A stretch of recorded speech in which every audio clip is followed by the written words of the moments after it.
Agora tá. Vamos lá, vamos começar a aula de hoje. Fica de pé só um instantinho, por gentileza.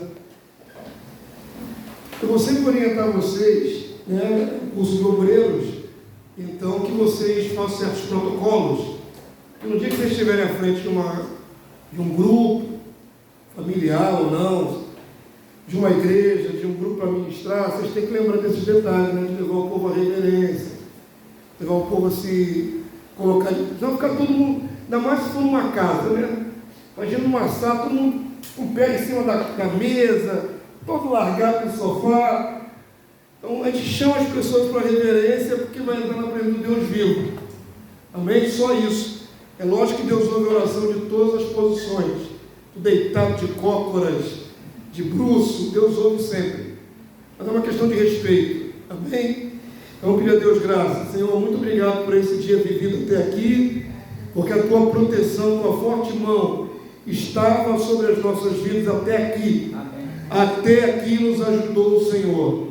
Cremos que a tua mão continuará sobre nós, enquanto estamos neste lugar reservado para o louvor da tua glória. Queremos aprender um pouco mais da tua palavra. Por isso clamamos, Senhor Deus, entendimento pelo teu Santo Espírito.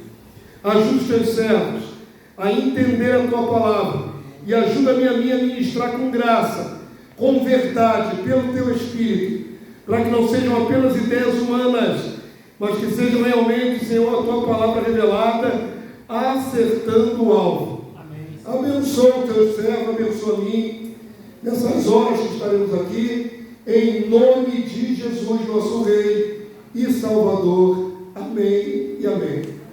Bem, por isso, está claro? Semana passada nós vimos que aula? Gog e Magog, mas qual parte de Gog e Magog?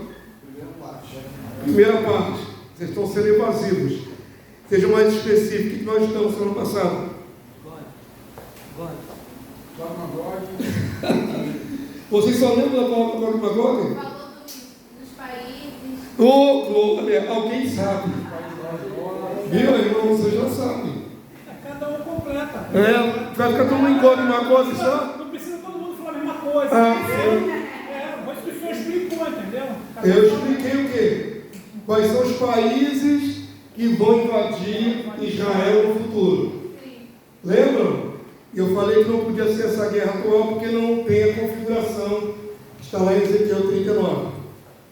Também disse que essa invasão seria estudada na aula da semana passada e que hoje nós estudaríamos a derrota de Gog e Magog. E outra coisa importante é que muita gente não entende que essas duas guerras, né? Ou melhor, esses dois momentos proféticos tão próximos do livro de Ezequiel sejam os 3 anos e meio de grande tribulação, de domínio do anticristo sobre Israel. Então, argumentei com vocês que o texto ser sintético, curtinho, não prova que ele não seja sobre esse período da grande tribulação. Pelo contrário, nós vemos em Ezequiel 39 o início da invasão de Israel e o domínio das forças de Gog. E nós vamos ver agora na continuação a derrota desse rei. Já está tudo predito desse rei, né, desse tirano. Como o texto é sintético, parece que não passou muito tempo, mas na verdade entre uma porção do texto e outra tem que entrar aí um período de 3 anos e meio de domínio do anticristo sobre Israel. Amém? Para acontecer a tribulação de Jacó. Jacó terá que ser atribulado por 3 anos e meio. Então, na semana passada eu mostrei os países, mostrei que, não pode mexer não, estou pegando aqui, ó. Está pegando lá. Está pegando a tela para o Pedrinho também. Nem de mim está pegando a tela. Mostrei também que o Gog, né, é o cabeça de vários exércitos, cuja maioria esmagadora são de qual grupo, qual religião? Islâmica. Isso é fundamental para não interpretar errado. Fundamental. A maioria dos intérpretes do Ocidente, advindos da América, interpretam que vai se levantar um novo Império Romano. começam a atrelar Gog e Magog e a invasão com a Rússia, o comunismo, ou a China. Quando todos os países que nós fomos ali ver, né, alistados, todos eles, tanto do norte da África, como do Oriente, como a Pérsia, como também acima de Israel, a Turquia, todos são islâmicos. De onde nós podemos concluir que o anticristo tem que vir de qual grupo? Do Islã. Também mostrei a vocês que desde a antiguidade, já na outra aula, pequenos trechos da igreja primitiva que chamavam o anticristo profeticamente de um Ciro, ou que vinha da Síria, e que a Síria é um dos países hoje que compõe a antiga Assíria. A Síria é o império maior, a Síria hoje é só um paizinho, ok? A Síria, Turquia e até a Pérsia lá do outro lado formavam um só império chamado Assírio. Por isso também há indicações na escola profética de que o anticristo será desta região do antigo império Assírio. Então dei a vocês vários subsídios para provar que não é a China e a Rússia e não é Roma miraculosamente se tornar um império mundial. Inclusive, o senhor falou a respeito do Império Sírio ser retornar, né? Exatamente, eu falei que a cabeça golpeada de morte dos 7 impérios, né, que estão listados ali. O primeiro é o Egito, o segundo é a Síria. A Síria foi conquistada pela Babilônia. A Babilônia foi conquistada pelos Medo-Persas. O Império Medo-Persa sucumbiu ao grego de Alexandre o Grande, e de Alexandre o Grande sucumbiu a Roma. E o último império é esse com 10 reis, de onde vai sair o anticristo, o 8º rei. Ok? Mas a palavra fala de dessas cabeças da besta, desse império, que é ferida de espada, mas ressuscita, renova-se. E dentre esses impérios todos, que tem todas as características proféticas, é o Império Assírio.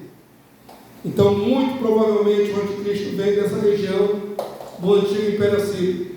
Tanto no lado de cá, na Pérsia, pode ser até na Turquia, pode ser na Síria atual, mas tudo isso fazia parte do antigo Império Assírio. Lembrando também, só para consubstanciar mais ainda, que na visão de Daniel, da estátua, começando com a cabeça de ouro, com Nabucodonosor e Babilônia, até Alexandre o Grande, Roma. Roma é o ferro das pernas. Lembram da figura? E que essas pernas vão até o pé. E o pé tem 10 dedos.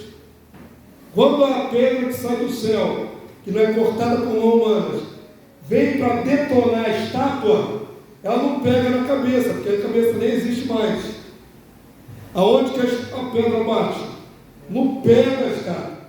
Tem que esmagar os 10 reis. Entenderam? Outra coisa interessante é que eles são misturados, ferro e barro. Não é só ferro. Se fosse só ferro, seria o Império Romano. Mas tem ferro e tem barro. Então essa mistura é uma extensão dos impérios antigos, mas com gente distinta nessa mistura. E a palavra em hebraico para mistura ou misturado é árabe. Até a palavra em hebraico é árabe, quer dizer mistura ou misturado. Então tudo indica que nos 10 dedos, os 10 reis, tem que ter árabes também. Aí vimos da configuração da ONU atual, os árabes não apitam nada. Só tem 5 países mandatários. E que, segundo o curso das guerras que estão acontecendo aí, é provável que haja uma reforma na ONU e se abra mais 5 cadeiras mandantes. Se abrir essas 5 cadeiras mandantes, nós estamos vendo se cumprir a última semana da Daniel. Até o senhor falou nas aulas passadas que está escrito que após os 10 reis, eles governarão por 1 hora. É um período curto disso. Que é um período muito curto. Então, quando surgiu os 10 reinos, pode tremer porque já veio o anticristo. Para ele se apresentar vai ser muito rápido. Muito rápido. E ele vai fazer guerra contra 3 dos chifres e vai governar sobre todo aquele grupo ali, que vão dar autoridade para o Cristo. Ele não só vai tomar pela terra, mas quando ele prevalece contra 3, os outros 7 temem e dão autoridade total a ele, se submetem.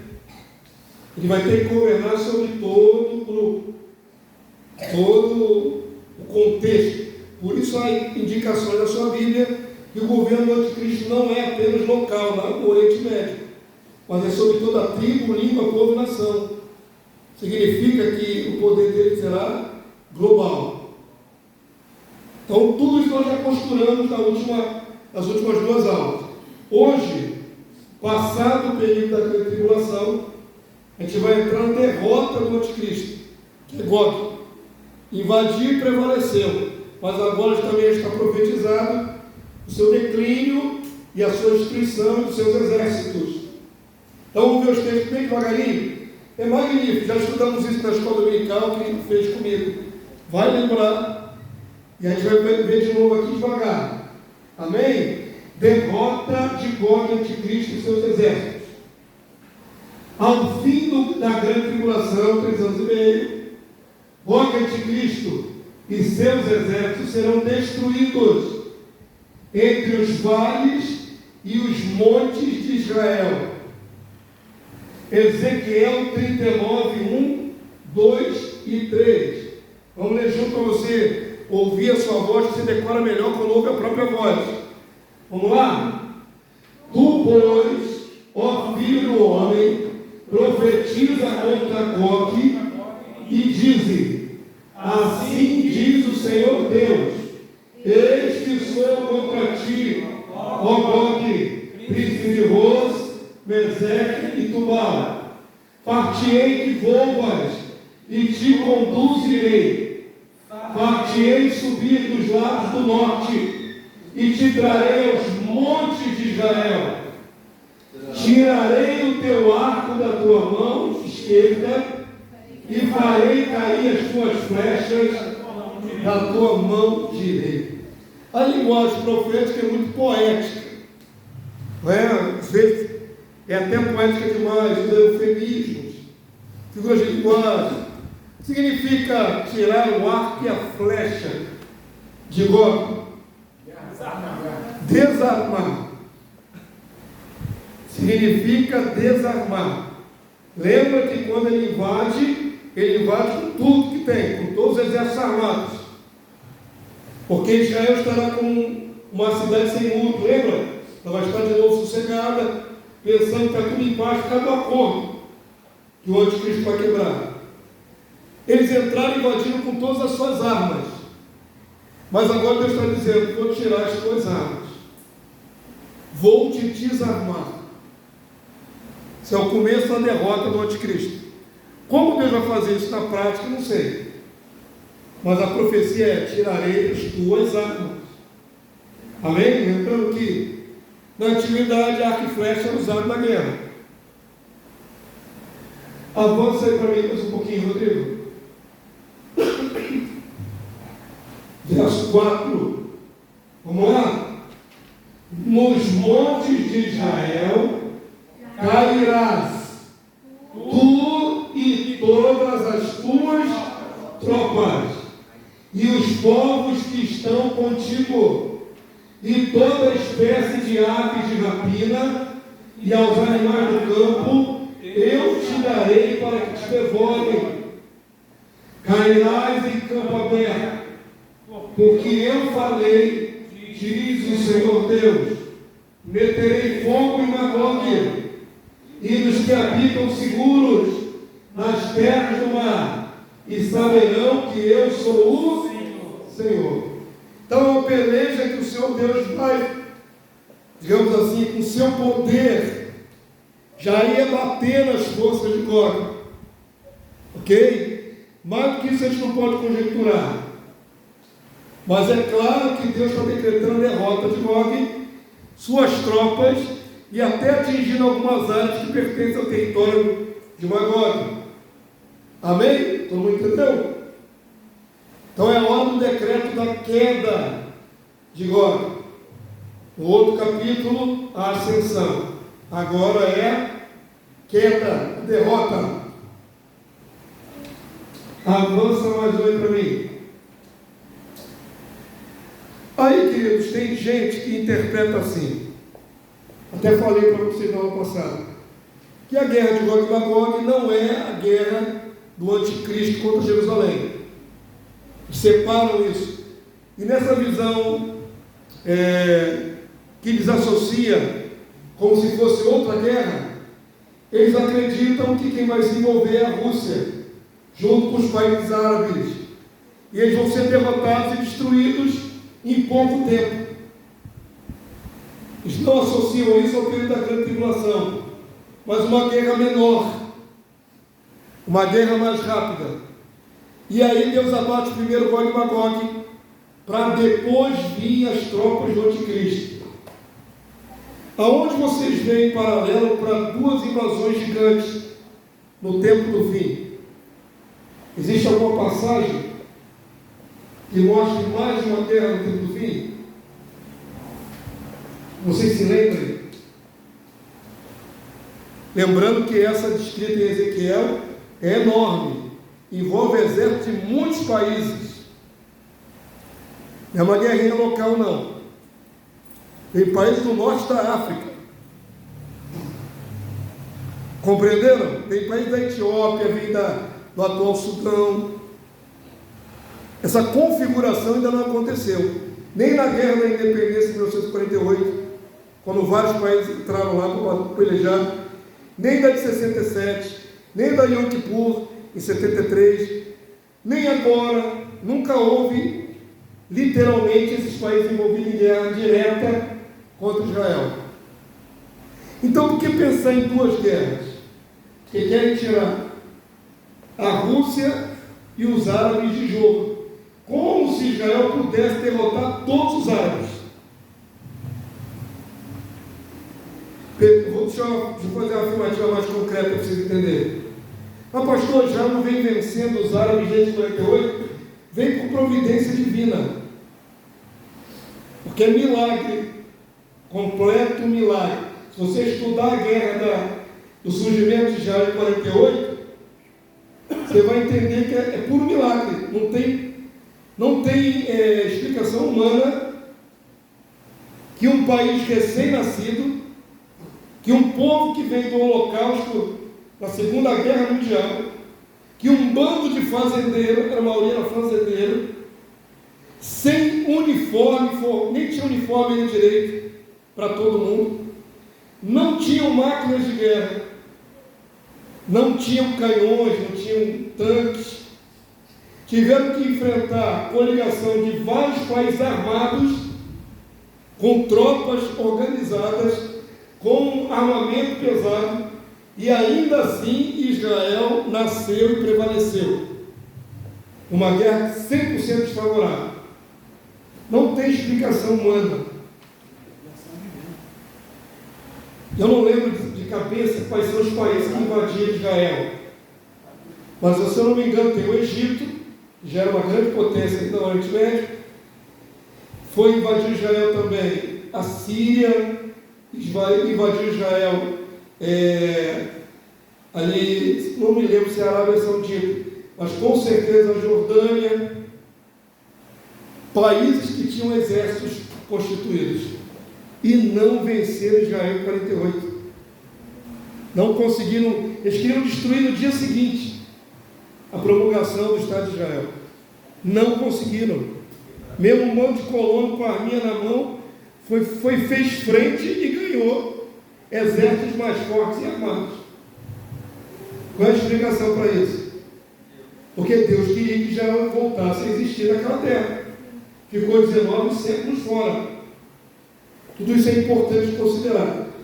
Mas nunca Israel poderia prevalecer se Deus, na sua onisciência, presciência e determinação, decretasse que Israel não vencesse. E está profetizado que Jacó terá que ser derrotado, que os santos serão entregues nas suas mãos, por um tempo, 2 tempos, metade de um tempo.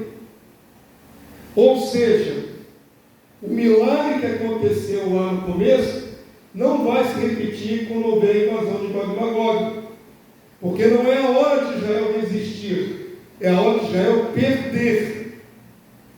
É difícil entender isso? Gog e Magog não é Israel vencendo, Gog e Magog é Israel perdendo, pelo menos por um período. Tem que ser invadido hoje por uma coligação de países muito numerosos, com numerosos exércitos de várias etnias árabes, muito bem armados. Só seria de novo Ezequiel 39. Escreve até que eles são fortemente armados. Amém, queridos? Então agora, depois de passar o período da tribulação, já sofrendo bastante, Deus agora vai derrotar o invasor, o anticristo Gog. Ele não prevalece para sempre. Existe um período, mesmo nas profecias de Apocalipse diz que ele reinaria por 3 anos e meio, até a sua destruição. A destruição tem que estar determinada. O anticristo será derrotado, destruído. Então, para a gente fazer o paralelo dessa invasão, tem que usar outros textos proféticos. Nem tudo está ali naquele texto sintético de Ezequiel 39. Como não está tudo só em Isaías, como não está tudo só em Zacarias, tem um pedacinho da história em cada. Você montar um mosaico inteiro, tem que ver outros textos. O paralelo das passagens proféticas completa o quadro da derrota do anticristo na batalha do Armagedon. Joel 3:2 e 3:12. Vamos ler em voz alta para aprender. Vamos lá. Congregarei o quê? Todas as nações e as farei descer ao vale de Josafá, e ali entrarei em juízo contra elas por causa do meu povo. Olha aí agora, presta atenção. Esse é o momento final da batalha do Armagedon. Já passou os 3 anos e meio, Deus já está derrotando os exércitos anticristo. Ele vai conduzir esses exércitos para onde ele determinou, o Vale do Egito, e ali Deus descerá a lenha. Por causa de quem? Do povo dele, do povo de Israel, prioritariamente. Amém? Entenderam? Agora Deus está se vingando de quem ele permitiu invadir e derrotar Israel. Deus é muito interessante. Deus primeiro deixa Israel apanhar bastante. Dá um castigozinho. Castigozinho? Tribulação igual nunca houve antes da história. Mas depois Deus vai lá e arrebenta com quem bateu nos filhos dele. Não é interessante? Por causa do meu povo e da minha herança. Israel, é bem claro ali, ó. Se lembrar que eles têm pai, né? Tem pai. Deixei vocês bater no meu filho porque meu filho estava rebelde. Já bateu bastante. Chega, agora eu bato em vocês. Vou arrepiar vocês. Eles não são mais do que instrumentos para trazer Israel à contrição. Entenderam? Lembrando sempre que Israel, até o dia de hoje, a maior parte não crê em Jesus. Que é o maior pecado deles é esse. Por isso que tem que apanhar. Tem que apanhar. Como é que Jesus veio para eles e não crê em Jesus? Como é que é isso? Como é que Deus tirou eles do Egito e apresentou o Messias e eles não creem no Messias? É a pior negação de todas. Não é? É dele, Jesus nascido lá. Então está na hora de ajustar conta com quem bateu no meu filho Israel. Entrarei em juízo com elas por causa do meu povo e da minha herança Israel, a quem elas espalharam entre os povos, repartiram da terra entre si. Joel 3:12, lê em voz alta, vamos lá. Levantem-se as nações e sigam para o vale de Josafá, porque ali me assentarei para julgar todas as nações do mundo. Em redor. Tá bom. Em redor. Ué, não é todas as nações do mundo, não? Em redor de Israel. Está em vermelho sublinhado para vocês se situarem. Percebam que que não é e nem caberia todas as nações do mundo, os exércitos de todas as nações do mundo ali no Vale do Megido. Entendeu? Nós estamos falando de vida real, de coisas que vai acontecer. Não é figura, não. Os povos que vão atacar Israel, que vão invadir Israel, ainda que seja com a anuência de todos os países do mundo, entenda que quando for liberado para atacar Israel, a ONU vai votar. E nessa ocasião o anticristo está na cabeça e vai conseguir convencer a todos a ficar contra Israel. Tecnicamente, todos os povos da terra vão apoiar o anticristo contra Israel. Israel tem que ficar isolado politicamente. Então, ainda que todas as nações do mundo sejam contra Israel, efetivamente, quem vai entrar lá e atacar não são todos os exércitos da terra, nem daria. Amém? Esse comentário é importante para a gente colocar a profecia bem pé no chão, bem na realidade. Então o texto restringe aí no final com quais nações Deus vai tratar nesse primeiro momento, no Vale de Josafá. Os países em redor. Exércitos desses países. Deus não está tratando diretamente com o país do Egito, está tratando com tropas do Egito que estão lá no Vale de Josafá. Deus não está atacando agora o Irã, está tratando com tropas do Irã que estão nesse mesmo lugar. Todo mundo está entendendo? Quem levantou a mão? Para vocês. Sobre os cálices, né, e as taças que serão a ira, né, será derramada, ela vai ser derramada sobre o mundo para punir todas as pessoas. Né? Terá efeito no mundo todo. Até o princípio das dores também tem efeito no mundo todo. Por exemplo, aqueles maremotos, terremoto em toda parte. Vai ter muita coisa. O mar ficando em sangue, uma parte dele, isso vai afetar o mundo todo. Mas na hora de descer a lenha do julgamento final, vai ter uma concentração sobre ali o trono da besta, é chamado assim no Apocalipse. Na verdade, nós temos que encaixar entre a lição da semana passada e essa, as taças e os juízos. Porque os últimos 6 meses do período de Cristo, só vai vir saraivada na cabeça dele. Na última reunião que tivemos lá,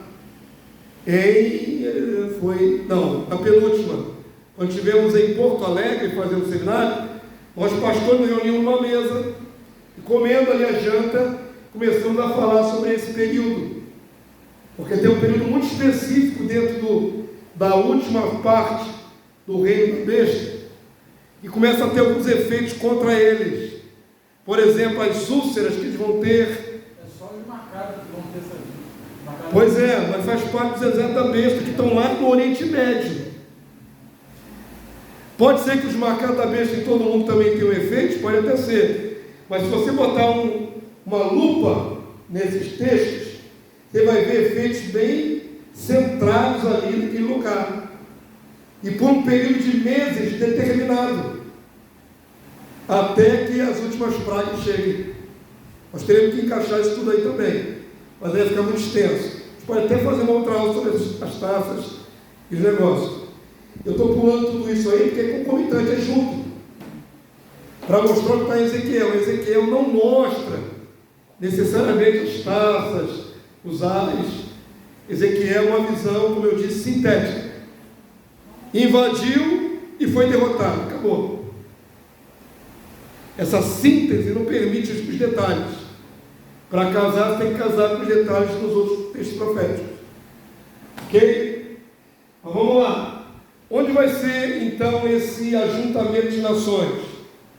No Vale de Josafá, que nada mais é do que ali na área sul do Mar Morto, que nada mais é do que o Vale do Megido. Tem até aqui a ilustração, onde é o Vale de Josafá. Vale do Megido ou Armagedon. A palavra Armagedon acabou virando um título que na sua cabeça evoca uma ideia. É como eu falo assim, Apocalipse, na tua cabeça vem destruição, morte. Mas a palavra Apocalipse em grego quer dizer revelação, não quer dizer destruição. Mas como já está a palavra atrelada ao livro que revela os juízos, quando eu falo Apocalipse, na mente da maioria vem destruição, juízos. Mas a palavra Apocalipse literalmente não quer dizer juízo nem destruição, quer dizer revelação. É o livro das revelações. Da mesma forma, quando eu falo Armagedon, na sua mente vem logo a ideia de uma guerra. E não está errado. Porém, não é a guerra em si que se chama Armagedon, e sim o lugar da guerra. Armagedon é uma contração do hebraico, do grego, uma transliteração do grego para uma palavra, para duas palavras no hebraico. Ar-Megido. Ar-Megido virou em grego Armagedon, que é um lugar, não é o nome de uma guerra, é um local geográfico. É o Vale de Josafá. Apocalipse 16, vamos ler? Então, vamos lá. Os ajuntaram no lugar que em hebraico se chama Armegido. E em grego ficou Armagedon. Ele fala que está em hebraico, mas translitera para o grego. É o Armegido. É um lugar, perceberam que é um lugar? O lugar que se chama. É um lugar. Armagedon é a transliteração de Armegido, colina ou cidade do Megido, localizada ao sul do Vale de Israel. Este lugar será um lagar onde o Senhor esmagará as uvas, os exércitos da besta. Joel 3,13, vamos lá?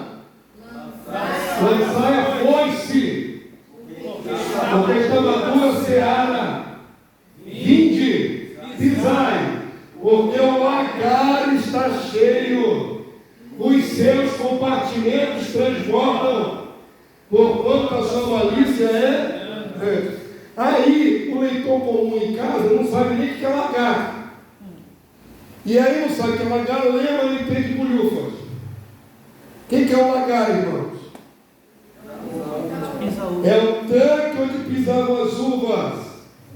A foice, essa colheita aí, é que as uvas são tiradas com o instrumento cortante, na parreira, e lançadas todos aqueles ramos, aqueles cachos de uva, num tanque normalmente circular, quadrado, um tanque de pedra, onde a alvenaria, que tem uma canaleta mais profunda saindo dele, joga aquele monte de uva colhida e começa o pessoal a dançar em cima das uvas. Dançando, não sei quantas horas leva. Deixa aquilo tudo e vê aquela galera dançando, pisando na uva, e enquanto pisa, vai salpicando suas vestes de suco de uva puro, que na sua Bíblia se chama mosto. Não fermentado não é vinho, não é vinho. Os passagens proféticos não falam em vinho, falam em uva. Entenderam? Vinho é depois que fermenta. Mosto é o suco puro, recém-esmagado. É a melhor figura para os exércitos que vão ser destruídos. Eles vão ser esmagados ao vivo. Compreendem? Então passa a foice, ajunta esses exércitos todos no lagar que Jesus vem pisar neles. Isso não é dito em todo lugar, em todas as igrejas, porque ninguém tem essa visão de Jesus matador. Jesus que vem matar, pisar, é muito assim atípico, né? Até porque a Igreja Católica Romana pinta Jesus como uma pessoa tão boazinha, tão sereno, tão manso. Ele é o mais manso dos mansos, Jesus. Um cordeirinho frágil, branco, caucasiano de cabelo louro e olhos azuis. No colo de Maria. Ele é um doce. O problema é que as pessoas também espiritualizam muito o Apocalipse. Aí acabam não acreditando que é real. Na literalidade, né? Mas não é só Apocalipse, é Joel, é Isaías, as profecias. Ezequiel. Se espiritualizar isso tudo, tira toda a força. Tira toda a força. Não é? Você ameniza tudo quando espiritualiza.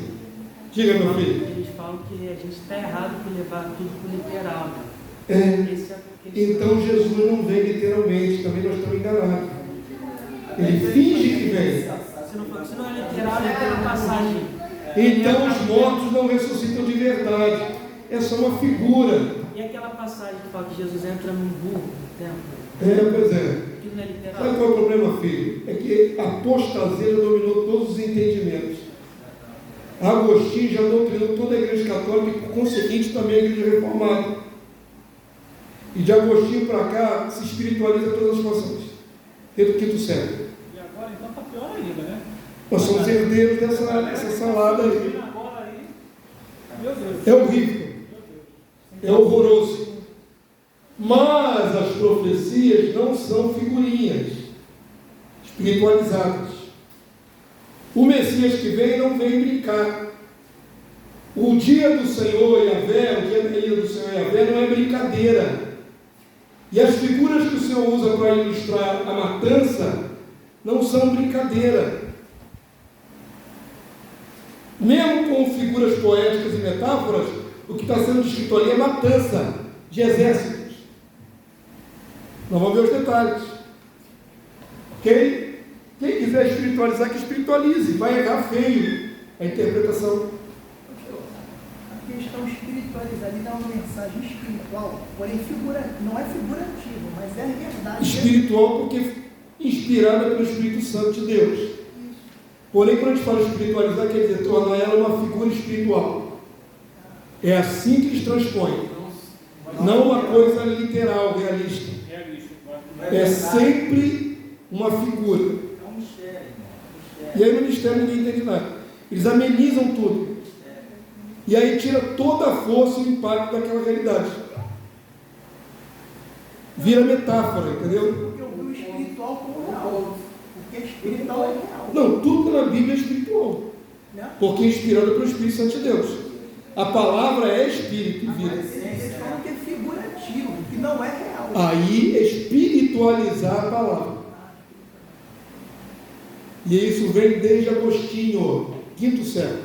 É o Agostinho de Hipona? Agostinho de Hipona foi o maior teólogo e o maior herege a desviar toda a história do cristianismo ocidental. É o pior de todos. E quando tirou a visão do reino literal na terra e transferiu para o céu. Pastor, lá na igreja eu estava até falando com um colega, estava falando com a Bíblia pentecostal, aí ele falou não sei o que, sobre interpretações. Eu falei, tá vendo essa Bíblia aqui? Ela é pentecostal, ela tem muita heresia. E se você for ver, não a palavra, mas a referência que ela dá é tudo herética. Aí, que isso? Eu falei, pô, se quiser eu te mostro. É complicado, né? Ó, nossa irmã Aldiana, ela mora agora em Búzios, que era de Caxias, né? E Valério, foram numa igreja Maranata. Irmãos, foram na escola bíblica da Maranata. Estavam estudando escatologia. E Jesus. Aí Ela falou se não ficou quieta. aquela ali não fica quieta não, filho. Aquela ali é valente. Começaram a dizer sobre arrebatamento pré-tribulacional invisível. Que Jesus veio em 3 prestações. Parcelado. Parcelado. A irmã teve um ataque ali, irmão Diana, e começou a pedir a palavra e confrontar. Aí eles vieram com um texto fora de contexto, né? Ela falou, mas onde é que está na Bíblia? Jesus veio invisível, que a igreja sai invisível. Aí, olha o texto que eles lançaram. Será como fechar de olhos. Abrir e fechar de olhos. Jesus Cristo. Mas o pior vocês não sabem. E ela pelejando com a verdade, eles viram com esse texto isolado muito fraquinho. O líder lá mandou todo mundo dizer: nós somos pré-tribulacionistas, nós somos. Fizeram coro para abafar ela. Eu nunca vi em 30 anos de evangelho uma igreja bater no peito e fazer coro: nós somos pré-tribulacionistas. Eu nunca vi isso na minha vida. Desanceno é sério. Significa que ali ela vai celebrar uma nação estabelecida. Eles declararem que são pré. A maioria que é pré nem defende direito à bandeira do pré. É por ser, mas ali não defenderam como se fosse doutrina bíblica. Nós somos pré, ela não escreveu, porque eu não acredito. Pastor, isso aconteceu. Tinha que pedir para o Valério, ele viu uniformizado de polícia. Ninguém vai subir. Ninguém. Salve ninguém. Ninguém vai subir. Cantou assim. Vai subir ninguém. Vocês acham que vão subir, né? Só. Fazendo piada, eu vou se levando. Nesse capítulo de Joel 3, aí lá no versículo 4, aí fala assim: o que vocês têm contra mim, Tiro, Sidom, e todas as regiões da Filistia, né? Filistia, é uma pergunta. Aí no caso, que o texto está se referindo exatamente a essas regiões ao redor. Tem que dar uma olhadinha aí no contexto, mas ali não é redor não, isso é a faixa de Gaza. Os filisteus estavam na faixa de Gaza, atual hoje é a faixa de Gaza. Só que não existe mais os filisteus, como nação não existe. Mudaram o nome, né? Não, mudaram as etnias mesmo. O que acontece? Isso aí é uma explicação rápida. Muitos dos povos de 3.000 anos atrás, 2.500 anos atrás, ou foram derrotados nas conquistas dos outros países e são erradicados, mortos, ou são assimilados. Quando um país ia contra outro na guerra, aquele outro país se impunha, e aí aquele país que era dominado perdia sua identidade, perdia sua língua, perdia tudo, cultura, tudo. Então muitos povos da antiguidade não existem mais, ou porque foram totalmente extintos, destruídos na guerra, ou porque foram assimilados por outros países, outras etnias, outras misturas. Por isso que Deus é tão radical com Israel, para não dar seus filhos em casamento com outros povos. Se Israel, que estava espalhado no mundo inteiro, tivesse misturado com os povos dos países onde eles estavam, eles teriam sumido como nação. Eles teriam sido assimilados. Israel se manteve sem se misturar durante 19 séculos. Mas os outros povos não são assim. Rapidamente se misturam, dão em casamento, casam, e aquele povo desaparece. Os filisteus não existem mais. Mas a faixa que está sendo descrita aí é a faixa de Gaza. Aí nós temos que fazer uma transposição cultural, étnica e cultural. Como eu falei, não existe mais o Império da Síria. Mas os países que o antigo Império da Síria abarcava, existem hoje ainda. Não é mais a antiga Síria, mas hoje tem países como a Síria, a Turquia, a Pérsia, que é o Irã. Você tem que fazer essa transposição, senão não encaixa. Pastor, o Império é Síria como se fosse, por exemplo, a União Soviética, a união de vários países. Isso. Assim, o Império Assírio foi o Império Medo-Persa, o grego, dominava muitos países. O Império Grego foi até a Índia, dominou até a Índia, no Extremo Oriente. Então, os impérios abarcavam as áreas que os outros perderam. Entenderam como é que funciona? Então, para a gente fazer certas coligações na profecia com a qualidade, vai ter que vencer a barreira do tempo, vai ter que vencer a barreira dos países que desapareceram e localizar a região. É o máximo que nós podemos chegar próximo. Mas não é verdade, não é verdadeiro que o pessoal refugiado na faixa de Gaza seja filisteu. Não são filisteus. Os filisteus vieram de Creta, vieram de Chipre, atravessaram o mar e chegaram na costa ali. Então são europeus os filisteus. E os que estão morando hoje na faixa de Gaza vieram dos países árabes. É outra etnia completamente diferente. Entendeu? A área continua sendo a mesma, mas povos diferentes. Então a gente faz uma aproximação pelo povo que está lá agora. É o máximo que a gente pode fazer. E a origem. Não dá para a gente assim, precisar 100%. Por exemplo, os da Turquia, né? Tem alguns estados que são citados aí, Togarma e tudo mais, que era da antiga área que tinha povo ali na Turquia. Mas tem que fazer uma pesquisa genealógica para saber se aquele povo de 3.000 anos atrás é o mesmo povo que está hoje na Turquia. Novo migração, novo traslado de povo, tem toda uma questão aí de etnia. Os povos transicionam, né? Eles saem daqui, grupos saem daqui, vão para outras áreas, dominam outras áreas. É complexo isso aí, muito complexo. Até hoje se faz pesquisa de DNA em alguns povos para saber se são verdadeiramente judeus. Por exemplo, existem judeus negros. Acredita-se que foi desde o tempo de Salomão. Asiático também, né? De onde surgiram esses judeus negros? E aí tem que levantar toda uma árvore genealógica histórica para chegar na raiz de onde surgiu essa galera que é judaica, é judeu, mas só que é negro. Não são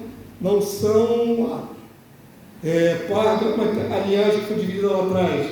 Não são de Sem, semitas, são de cananeus. Lembra? Jafé, Europa, semita, o povo do Oriente, e os cananeus da África. Então tem toda uma pesquisa para saber a autenticidade da linhagem deles. É complexo, são estudos extremamente complexos. Isso eu ouvi dizer que as 10 tribos se misturaram com as tribos de Benjamim e Judá aqui embaixo, Não, nas invasões. Não. Subiram, né? elas foram assimiladas. Aí tem um monte de teoria, né? Inclusive que até nós somos das 10 tribos perdidas. É complexo isso aí, eu já falei, isso é muito complexo. Isso aí ainda leva tempo. Isso aí leva anos estudando e você tem que ter embasamento científico para provar essas coisas. É só teoria da conspiração, não. Tem que ter embasamento para dizer isso, entendeu? Mas tem alguns versículos também que amparam isso aí a respeito que Deus permitiu que se espalhasse para que chegasse até nós gentios. Mas tem que levar a história também em conta. Tem que levar a história em conta, tem que levar um monte de coisa a aspecto, mistura de etnia. É complexo isso, é muito complexo. Eu acho que tem gente assim reduzindo tudo às suas próprias ideias. É o reducionismo. Você quer fazer a coisa direitinho, tem que estudar caramba. Não é estudar só a Bíblia, não, tem que estudar outras matérias. Tem que estudar história, tem que estudar sobre os povos, etnia, dá uma série de coisas aí. Vamos voltar para cá. Só estou entrando nesse mérito para dizer que os povos que o Senhor vai juntar ali no Vale do Megido não pode ser povos do mundo inteiro, não caberia. Aí tornaria a palavra mentirosa. Mas a palavra mesmo restringe que são os povos em redor. Aí torna mais crível, levando em consideração que são só as tropas militares. Não é todo egípcio que vai lá para o Vale do Armagedon. Não é todo iraniano que vai para o Vale do Armagedon, claro que não. Quem estará lá juntado são tropas militares. Ok? Apocalipse 14, 19, vamos ler. Então o anjo passou a sua foice na terra. Viu a conexão de Joel com o Apocalipse? Passar a foice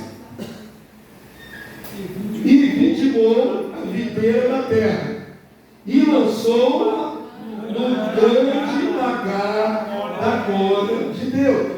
A figura do lagar sendo o lugar que Deus separou para esmagar essa galera. Verso 20, vamos lá. E o lagar foi pisado fora da cidade, e com o sangue do lagar, até onde? Até os freios dos cavalos. Até os freios dos cavalos, uma extensão de 1.600 estados. Aí quem quiser espiritualizar, espiritualize. Ainda que as figuras ali sejam proféticas e poéticas, uma linguagem poética, não tem como não enxergar ali uma matança terrível. que é o lagar da fúria de Deus. E o sangue, não fala agora de suco de uva, mas fala sangue, faz um rio de sangue e chega à altura dos freios dos cavalos. É específico demais. E o freio do cavalo é onde? Na boca. Quase 2 metros de... Mesmo o cavalo com a cabeça assim para baixo, no mínimo dá 1,5 metro. No mínimo. Compreenderam? Agora, esse sangue que corre nesse rio de 1 metro de altura, ele percorre o número de estádios que está ali, 600 estádios, e convertido na nossa métrica moderna, dá aproximadamente 300 quilômetros.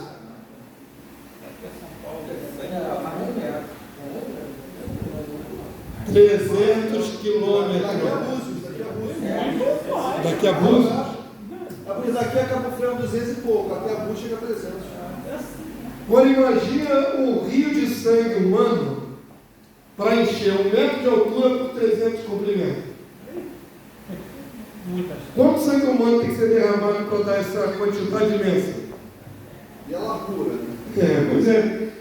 Pode ser até uma hipérbole exagerada na visão profética. Mas de qualquer maneira, mesmo sendo uma hipérbole, é uma hipérbole para chocar. Não é uma coisa pequena. Não é uma guerrinha local. Ela percorre muitos quilômetros. Os pastores fizeram estudos aí, os pastores do grupo, que esses 300 quilômetros começariam em Bosra e iria até Jerusalém e daria essa metragem exata. Então preste atenção, do sul até chegar na cidade de Jerusalém, daria mais ou menos, com quase precisão total, essa metragem. A mortandade não é só num local, vai se estender. O Senhor vai vir matando até chegar no lugar. Por isso que vai ter esse rio de sangue, né? Um rio de sangue.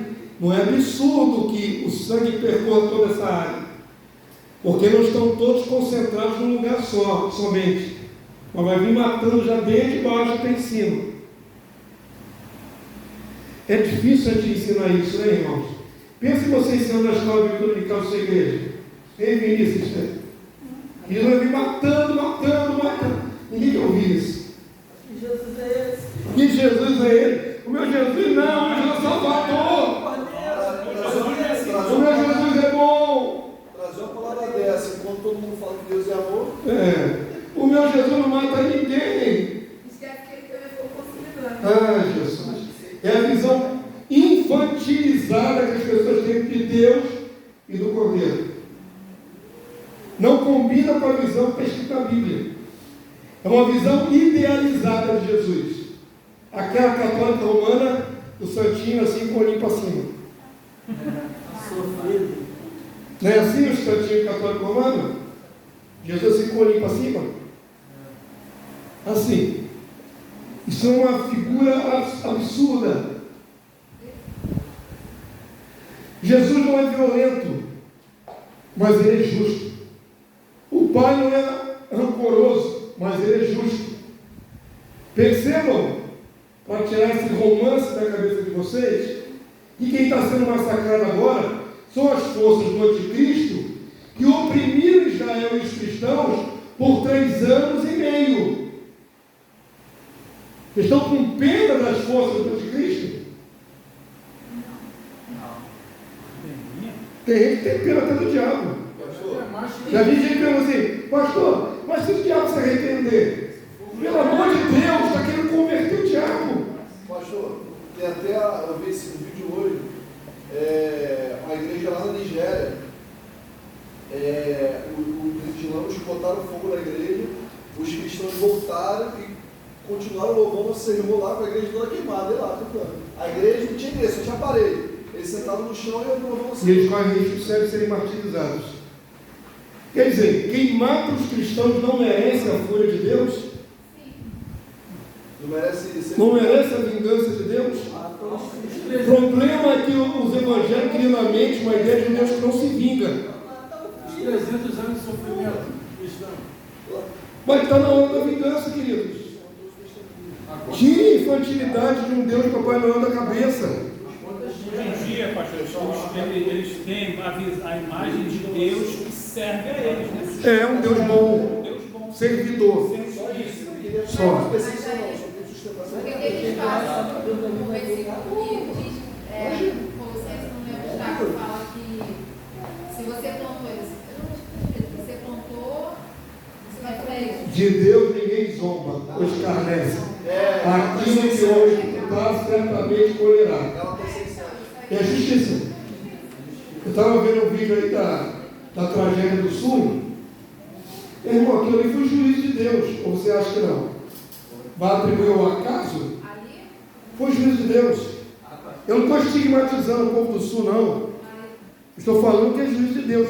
Pessoas perderam tudo. Tudo. Fazendas que eram altamente ricas e produtivas não valem quase nada hoje. Tem pessoas, no vídeo que eu vi, uma senhora que tinha uma produção grande, mora hoje numa barraca improvisada. Uma barraca. Com meia dúzia de coisas dentro da barraca. Perdeu tudo.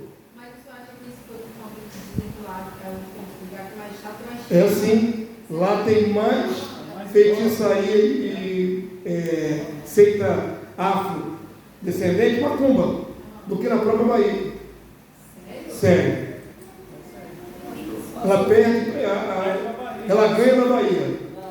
Na imagem, eles têm uma imagem lá da religião afro lá, grandona assim. São, o pessoal pensa, o pessoal do Sul é branco, de etnia europeia. São extremamente frios.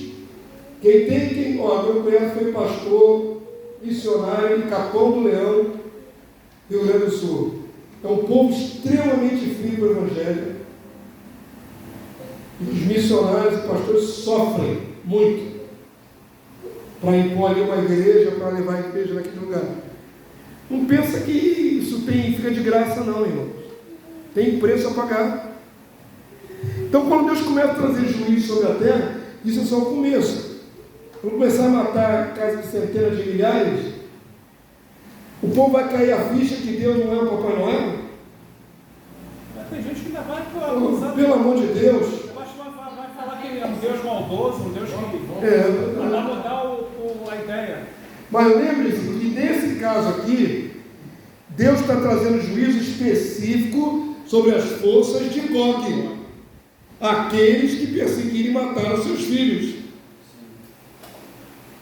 Não fica com pena, porque vai ter um rio de sangue de 300 quilômetros, não. Pastor, a gente critica e fala, não, Deus não é assim, mas se a gente tiver um filho, alguém agride nosso filho, a gente vai agredir também. Claro. Né? Alguém estiver matando seu filho para ficar quieto? Mas não quer que Deus ele vinga a vida dos filhos. Deus vai vingar, querido. É a ideia de um Deus vingador que não está na cabeça dos cristãos. Lembra no selo que aparece as almas debaixo do altar? Perguntando, até quando o Senhor não vingas? Não vingas? Estão pedindo vingança pelas suas mortes, que morreram mártires. O Senhor diz, espere mais um pouco, tem que morrer mais irmãos seus. Até completar o número de seus irmãos conservos. Deus não falou que não vai vingar. Tem tempo certo. Pastor, eles têm aqui, ó, achei que eles têm a imagem de Oxum no meio da cidade, grandona. E aí a água quase cobriu a... Vocês não fazem ideia. Eu estive em Fortaleza. O dia que nós passeamos, o único dia que a gente conseguiu passear e fazer turismo, nós fomos no centro de Fortaleza. Chegando perto de um viaduto no miolo de Fortaleza. Você chega assim, passa assim pela via principal, do lado de cá tem o CAPES, um prédio que é Centro Cultural, se não me engano, museu, lá de Fortaleza, um contêiner gigantesco, com palavras em letras garrafais, dizendo assim, Exu te ama. Você vê da pista. Exu te ama. Isso num estabelecimento colado com um museu ali no centro de Fortaleza. Com letras grandes, garrafais para todo mundo ver. Exu te ama. Eu nunca vi isso na minha vida. Num lugar público. É mentira. Parece mentira, mas não é. Eu vi com os meus olhos. O pastor passou assim e mostrou lá. Exu te ama. Minha sogra mora lá, não foi? Vai ver por que Fortaleza é um dos lugares mais violentos do Brasil. Exu te ama, né? Onde nós paramos na praia, tinha lá uma grande estátua de Iemanjá. Ah, Meirelles. Iracema, quer dizer, Iracema? Essas entidades aí. Aí tu acha que fica tudo barato, deu esse ponto. Iracema é a praia de Iracema. É, a praia Iracema. Mas eu acho que é Iemanjá mesmo. Não, é estátua para Iracema. Iracema? É. Avança aí para mim. E a gente acha. Aí quando Deus desce a mão, por que Deus está descendo a mão, né? É à toa, não, irmão. Deus não é um Deus esquizofrênico, ele é um Deus justo. É uma entidade indígena. Não, gente, ele é uma entidade. Eu li teu livro. Então, mas é uma entidade, filho. Livrinho bonito que é a entidade. É só um índio, né? Não é só uma índia, não. Uma pessoa. Não é só uma pessoa, não. Tem uma lenda em cima disso tudo. Você leu um romance. É romance.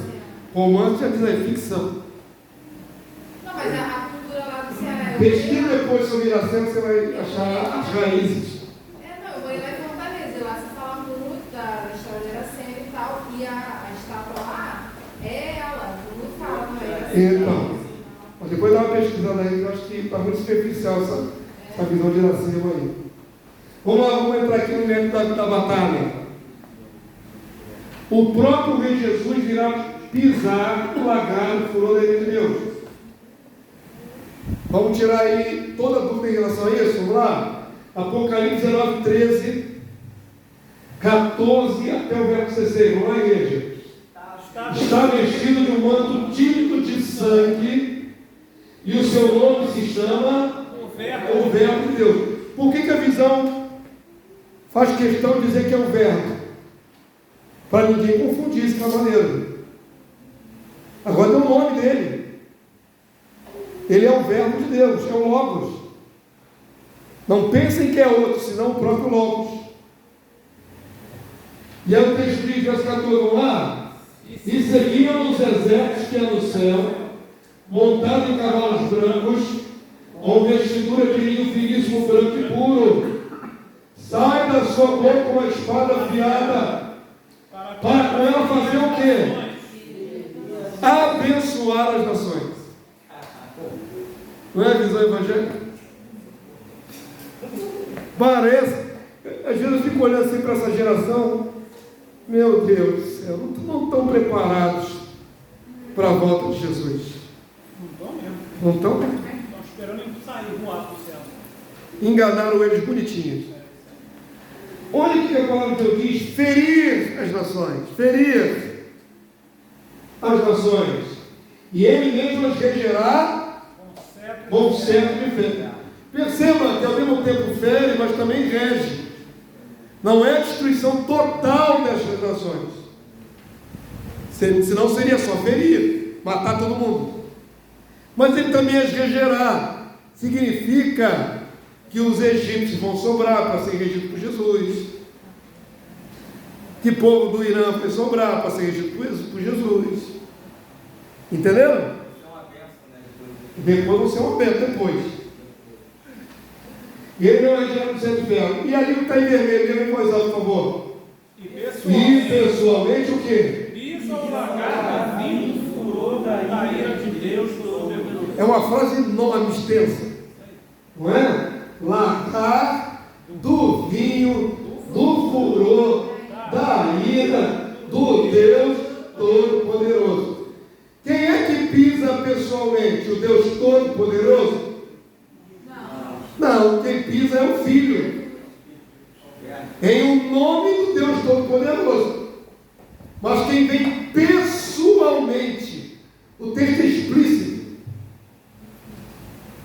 Ele tem que vir ele mesmo, Jesus, pessoalmente, o Verbo, e pisar o lagar do vinho, do furor, da ira do Deus Todo-Poderoso. Não é outro, não é o anjo Miguel, não é outro, é o próprio Verbo. Eu ouvi que Jesus não pisou na terra. Santo, ele não pode pisar na terra. Pois é, mas vai pisar um monte de gente na terra. As pessoas falam muita bobagem, besteira sem base. Aquilo que está escrito explícito na Bíblia, eles não leem. E o que mais? Para identificar esse cavaleiro, para não dizer que é outro. Tem no seu manto e na sua coxa o nome escrito. Quem é ele? Rei dos reis, Senhor dos senhores. Verso 19. E vi a besta e os reis da terra com seus exércitos congregados para pelejarem contra quem está montado no cavalo e contra o seu exército. O que está declarando, irmãos? Um confronto de exércitos.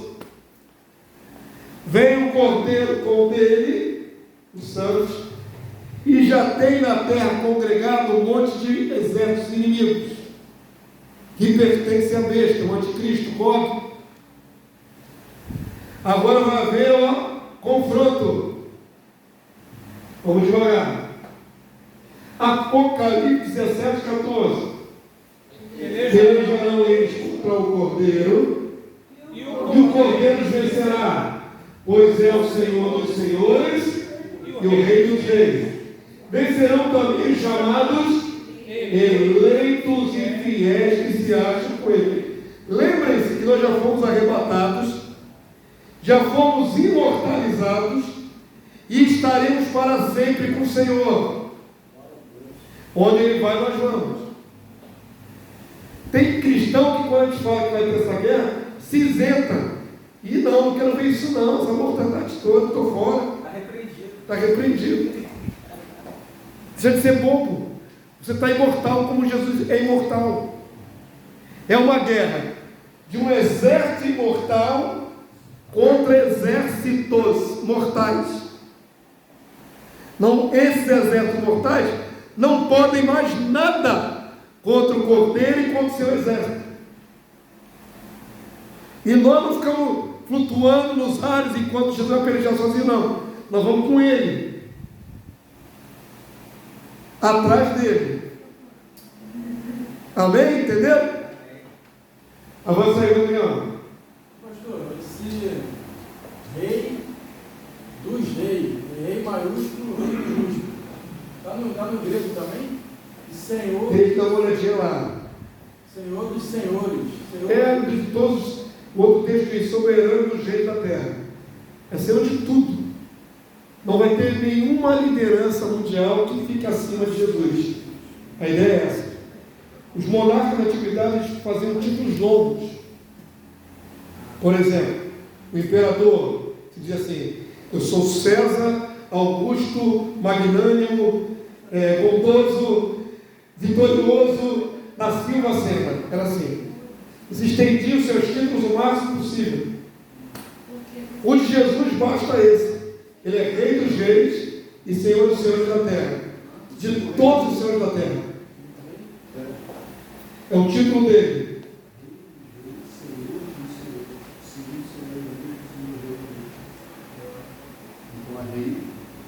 Rei de todos os reis da terra. O segundo reis é minúsculo, o segundo senhor é minúsculo também. E também pode até fazer uma referência muito longe, assim, é lógico, como igreja, né? Mas o título é para impactar os não da igreja. Quem é que está vindo aí? O soberano de todos os reis da terra. Entendeu? Avança para mim, não. Tem um filminho que o pastor Pedro vai pregando, o pastor Igor. Tem um irmão que tem acesso à inteligência artificial e faz uns filmes maneiros que ajudam. É uma maneira muito senhor também. Eu já tenho guardado. Aí esse é pertinente nessa hora. Bota aí, Rodrigo. A Guerra do Armagedon. Um exército de milhões de soldados, vindo de todas as partes da terra, virá para destruir Jerusalém. Jerusalém e todo o povo de Israel. Eles estarão reunidos na grande planície do vale de Jezreel, também chamado de Vale do Meguido e Vale do Armagedon. Quando parecer que não há mais saída para o remanescente de Israel sobreviver a essa guerra, Jesus virá para pisar o lagar da ira de Deus, e ele derrotará todos os inimigos. Cairá sobre a terra uma chuva inundante de grandes pedras. Isso é sobre o trono da mesa. Pedras de saraiva, fogo e enxofre. O Senhor fará que os soldados da besta entrem em confusão e ferirão uns aos outros com suas espadas. A Bíblia diz que será tanta morte que o sangue chegará até o freio dos cavalos em toda a planície do vale. Após a derrota do exército da besta, Deus convocará todas as aves do céu e animais selvagens para participarem de uma grande ceia. Será servida a carne de reis, capitães e o sangue dos príncipes, dos poderosos, dos grandes e pequenos. Levará 7 meses para sepultar todos os mortos dessa guerra. E por 7 anos, todas as armas espalhadas no mundo inteiro serão queimadas e totalmente destruídas, servindo de lenha para os povos sobreviventes que entrarem para o milênio. A guerra do Armagedon marcará o fim da história humana e dará o início ao reino milenar de Cristo, que resultará no reino eterno de Deus. Legal. Tem um exagero no começo ali, milhões, não cabe milhões de soldados no Vale de Jezreel. É uma faixa de terra com certo limite territorial, entendeu? Então um exagerinho no comecinho ali, mas o resto é legal. Vocês viram ali na hora que matam um monte de gente ali, o rio de sangue, e os cadáveres sendo comidos pelas aves. Esses detalhes escatológicos, né, muito terríveis, ninguém quer pregar, ninguém quer mostrar. Não dá para espiritualizar, né? É melhor, passa por cima. É muito triste. É muito carniceiro, é muito sanguinolento. Mas é a verdade. É a verdade. Vamos ver agora. Avança aí para mim. A guerra do ano. Os cadáveres dos soldados e comandantes do campo de batalha ficaram espalhados, servindo de banquete para as águas. Perceberam que no vídeo ele juntou Ezequiel, o finalzinho de Ezequiel, com o Apocalipse? É a mesma junção, não são guerras diferentes. Vamos ler Ezequiel 39, verso 4, vamos lá. Nos montes de Israel cairás tu e todas as tuas tropas, e os povos que estão contigo. Todas as espécies de aves de rapina, dos animais do campo, te darei para que te devore a Gog e as forças de Gog. Que banquete é esse para os animais? É das carnes dos soldados. Vão ficar tudo bonitinho. Até passa e não vai conseguir nem voar. Meu Deus. Se são milhões ou milhares de soldados mortos, vai ter que vir muitas aves, né, irmão? Para comer essas carnes todas. Aí você faz o paralelo com Apocalipse 19, 17, 18 até o 21. Vamos lá? Então vi um anjo posto em pé no sol e clamou com grande voz, falando a todas as aves que voam pelo meio do céu: vinde, reunimos para a grande ceia de Deus. Uma pessoa mais ignorante como lê isso aí, e Deus vai dar uma ceia. Não é a ceia da esposa do cordeiro, irmão. É a ceia das aves de rapina. Carnes nobres. Carne vai comer carne de ser humano. Verso 18, vamos lá. Para que comais carne de reis. Vou cair no campo de batalha. Carne de comandantes. Carne de poderosos. Carne de cavalos aos cavaleiros. Carne de todos. Quer livres, quer escravos, tanto pequeno como grande. Desde soldado raso até as patentes altas vão cair no campo seus cadáveres. E é um banquete para as aves. É triste, né? Verso 21, vamos lá. Os restantes foram mortos com a espada que saía da boca daquele para montar no cavalo. Que é esse? Jesus, o Verbo de Deus. Então percebam que vai ter certas modalidades de morte. Algumas o próprio Senhor Jesus vai matar com a espada da sua boca. Vamos já desmistificar o que é a espada na boca de Jesus. E todas as aves se fartaram das suas carnes. É o banquete para as aves comerem carne dos exércitos de Gog e Magog. Conseguiram conectar Ezequiel 39 com Apocalipse 19? Sim. É o mesmo banquete para as aves. Avança para mim, Rodrigão.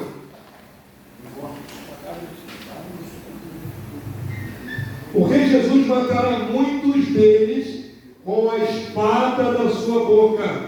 Agora vamos lá, queridos. Olhem para cá, por favor. O Senhor Jesus veio do céu com uma espada de metal forjada no céu. O Senhor Jesus veio do céu com uma espada de fogo, uma espada de luz. Que espada é essa na boca de Jesus? Palavra. A palavra que sai da boca do Senhor, ela é como espada penetrante. Não vem Jesus com nenhuma espada física entre os dentes. É a palavra dele que é a espada. A palavra é espírito, mas é a espada. Ele vai pelejar com os seres humanos com a sua boca, com a sua palavra. Percebam que isso vai se encaixar com Zacarias. Ok? Está lá, Zacarias 12, 12. Que também abarca o período da grande tribulação, o finalzinho dela. Vamos ler ali? Esta será o quê? A praga. A praga. O que é rogar uma praga? É falar uma maldição. Como é que Jesus mata esses soldados? Soltando uma palavra, rogando uma praga. De efeito imediato. De efeito imediato. Todo poder, né? Jesus diz: morram, pronto. Vai cair morto na hora. A gente tinha que fazer um filme, né? Tinha que fazer um filme, né? Ainda não fizeram esse filme. Desse jeito assim? Desse jeito, com esses detalhes, não. Ia ser impróprio maior de 18. Tem classificação. No mínimo 16 anos. Mas primeiro você chamava de herege, né? Primeiro bateu muito, né? Ia bater muito. Chamaram o Mel Gibson de herege, muito. O pessoal ficou com raiva dele pro Paixão de Cristo. E esse agora 12, ele está patrocinando o próprio bolso. Vamos ver se vai sair. Percebam que Jesus mata agora a parte do exército com palavra na sua boca, a espada. Esta será a praga que o Senhor ferirá todos os povos e guerrearem contra Jerusalém. Percebeu o que está sendo escrito ali no Oriente Médio? A sua carne se apodrecerá estando eles dentro. Eu queria fazer esse filme, se eu fosse criança. Ia ficar maneiro, os caras murchando igual a múmia, né? Murchando assim, cai tudo para trás. Conseguiram ver a sonoplastia? Agora imagina isso de milhares. Pois isso aí vem mais naquele filme do Indiana Jones, quando o cara com uma taça errada. Ele vira cabelo na hora. Se eu fosse o Spielberg com esse roteiro, ia sair do filme madeira. Estamos de pé. Apodrecer-lhes-ão os olhos nas suas. Vai murchar. Vão murchar ali, igual uva passa na hora ali. Vai murchar tudo. E apodrecerá a língua na boca. Vão ficar podres de cair duro. Como é que eles vão ser mortos? Dessa maneira. Pela palavra. E o que mais? Naquele dia também haverá da parte do Senhor grande confusão entre eles. Cada um agarrará a mão do seu próximo. Cada um levantará a mão para o seu próximo. Fora os que morrerem pela ação direta da palavra do Senhor Jesus, que são muitos exércitos. Nem todos vão morrer dessa maneira. mas pelo poder do Senhor haverá uma confusão entre eles. E eles vão se voltar contra os próprios parceiros, vão matar um ao outro. Uma loucura vai dar neles. Não aleatória, mas pela vontade do Senhor. Pastor, é interessante que a gente vê o cumprimento da promessa de Deus para Abraão. Ele fala em Gênesis 12: abençoarei os que te abençoarem e amaldiçoarei os que te amaldiçoarem. Em ti serão benditas todas as famílias da terra. Isso aí. O versículo fala todo do tempo do fim. O versículo inteiro fala do tempo do fim. Um dia as nações serão benditas, todas as nações que sobreviverem e entrarem no milênio. A palavra vai se cumprir. O profeta Zacarias profetizou e que Deus já tinha prometido a Abraão, aí se cumpre, que é o que ele vai fazer. Ele vai amaldiçoar os inimigos. Tira os inimigos, entra o reino milenar e as nações são finalmente benditas do Senhor, abençoadas. A palavra não é gratuita, isso vai se cumprir. Tem que se cumprir. Mas para isso tem que tirar esses malignos da terra. Amém? Avança aí para mim. Nesse ponto da harmonização, estamos harmonizando vários textos proféticos. Começamos Ezequiel, passamos por Joel, já fomos no Apocalipse, estamos ali equalizando, porque Deus não deu para um profeta só tudo, né? Ele foi dando pedaços do filme para cada profeta. Para Daniel ele mostrou mais e para João. Mas os profetas do Antigo Testamento, cada um deles viu um trecho, um clipe. Aí você tem que pegar as visões e conjugar. Sobre o dia do Senhor, já podemos afirmar que tanto Gog como o seu exército exterminado terão seus cadáveres sepultados na terra de Israel. Aqui é uma aparente contradição. Preste atenção agora, esse detalhe, se você não aprender, você não sabe explicar.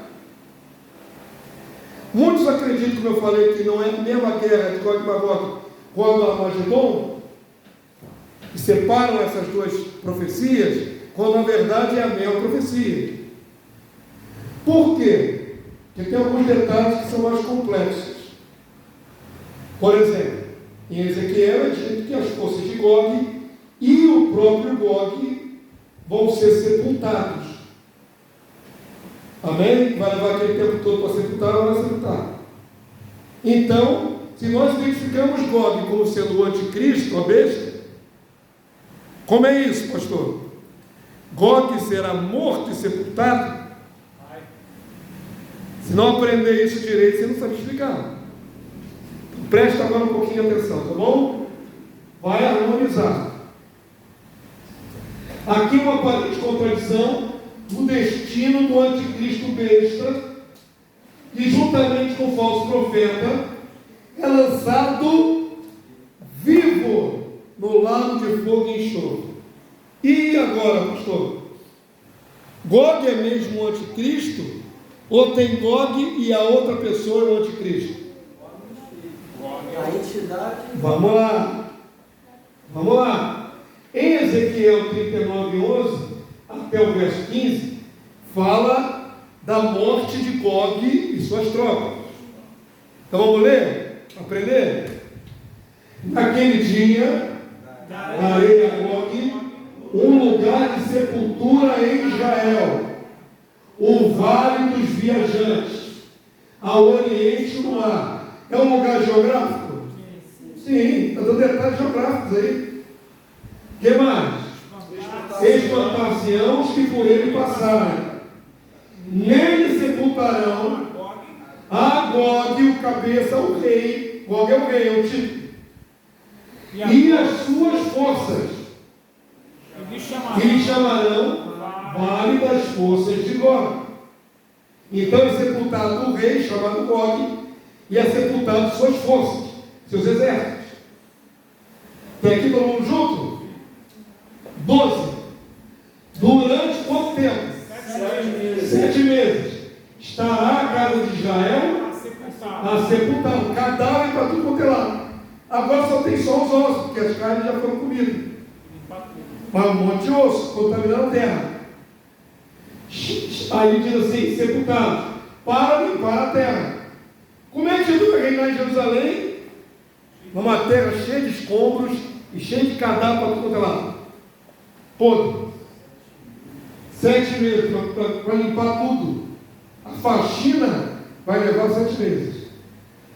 Verso 13. Sim, todo o povo da terra os sepultará. Seguirá memorável o dia em que eu for glorificado, diz o Senhor Deus. Serão separados homens que sem cessar percorrerão a terra para sepultar os que os transeuntes tenham ficado nela, para limpar. Depois de 7 meses iniciarão as buscas.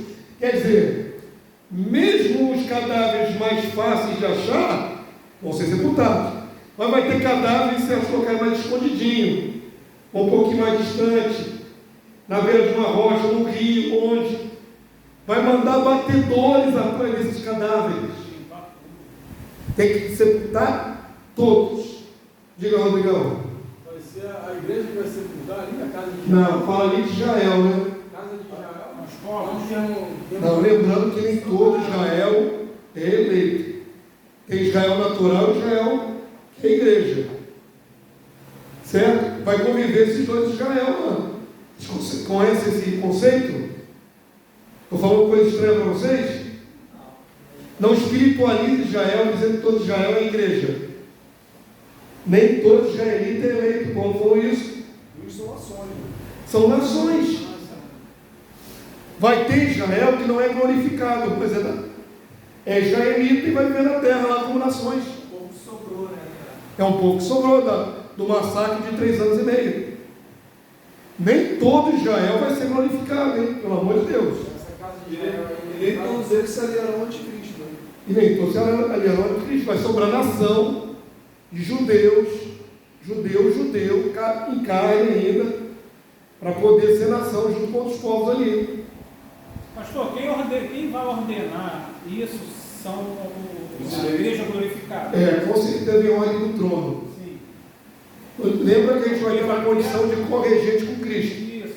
Toda a ordem que sair do trono passa também pelos outros reis, né? Vai dar ordem. Vamos ter uma mente coletiva. Consegue conceber esse conceito? Temos que tomar de toda a plenitude de Deus. O Espírito vai continuar. Só que não é mais em parte, vai ser em plenitude. O que o Pai pensar, nós pensamos. O que Jesus pensar, nós pensamos. É outro nível. É que o mundo ainda não viu, o Filho de Deus glorificados. Vale a pena perseverar. Oh, Jesus, como vale? Ao percorrer eles a terra, a qual atravessarão, em vendo algum desse osso, só sobrou o osso, de algum homem, porá ao lado um sinal, uma bandeirinha. Ele está sendo só um batedor para achar, mas não é ele necessariamente que vai sepultar. Ele marca ali do lado do osso, tem mais um cadáver aqui. É detalhado, é absolutamente minucioso. Quem quiser espiritualizar isso tem que apanhar. Tem que apanhar muito. Porá ao lado um sinal, até que os enterradores os sepultem no vale da sepultura. Como espiritualizar essa passagem? Não? Tem que ser muito criativo.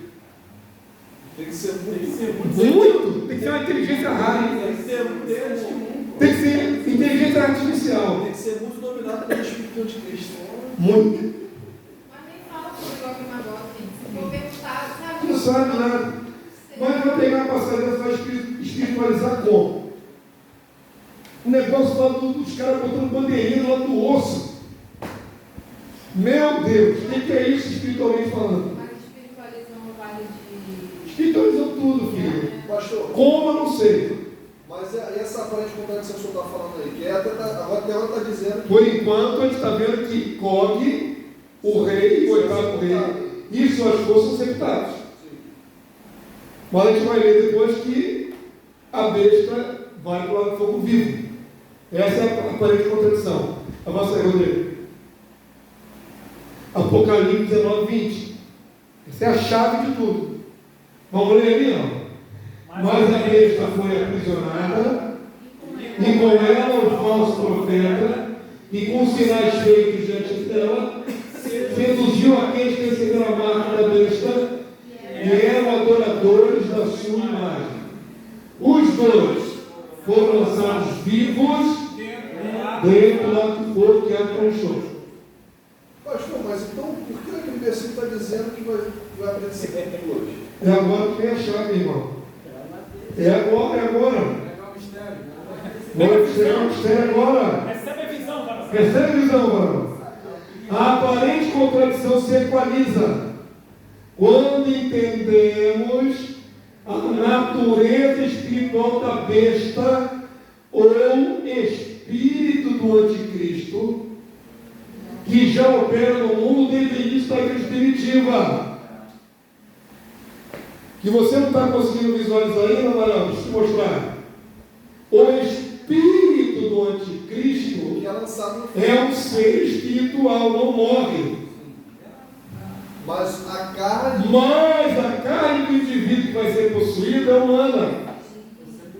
O anticristo é um homem possuído da besta. Quando morre, morre o quê? O homem, que vai nascer de mulher, ele deve estar vivo entre nós. Quando vai para o lago de fogo, vai o quê? O homem. Vai o espírito do anticristo. Poxa, mas isso é óbvio. Não é tão óbvio não, meu irmão. Não, porque o pessoal é óbvio, mas só quando se enxerga que são mesmos, que a mesma figura é homem e ser espiritual ao mesmo tempo. Mas a gente sabe, quando a gente morre, a carne fica e o espírito vivo, ou ele vai para o descanso ou ele vai para o exatamente. Nesse caso aqui, o que ele é espiritualmente vai vir para lá. Sim. E o que ele é como homem, morre. Mas é óbvio, pastor, mas aí a besta, no caso, é o inimigo. Não é Satanás. Não lembra que são três?